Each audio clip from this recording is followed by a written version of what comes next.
सांगली जिल्ह्यातील दुर्गम डोंगरी भागात गरीब, गरजू, वंचित, दीनदलितांच्या मुलांना 1972 पासून विनामूल्य भोजन, विनामूल्य शिक्षण या सेवाभावी वृत्तीतून सुरू आहे एक शैक्षणिक यज्ञ।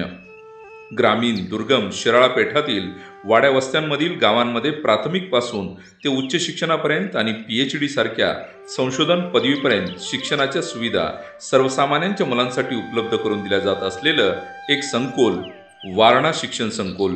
बालवयातच लग्नाचा घाट घालीत मुलींना लग्नाच्या मांडवात उभी करणारी परिस्थिती आज फक्त आणि फक्त शिक्षणाच्या माध्यमातून बदलत गेली। पदवी, पदव्युत्तरपर्यंत शिक्षण घेऊन या परिसरातील मुली स्वतःच्या पायावर उभ्या राहिल्या। गेल्या 3.5 दशकामध्ये 15,000हून अधिक विद्यार्थ्यांना शिक्षणाच्या प्रवाहात घेत ज्यांच्यामुळे ज्ञानाच्या वाटा उजळल्या असे एक शिक्षणकर्मी डॉक्टर प्रताप पाटील। निस्वार्थपणे सामाजिक शैक्षणिक काम करणारे, ज्यांना समाजभूषण पुरस्काराने सन्मानित करण्यात आले, ते डॉक्टर प्रताप पाटील विना वेतन, विना मोबदला गेली 35 वर्ष हे कार्य करीत आहेत।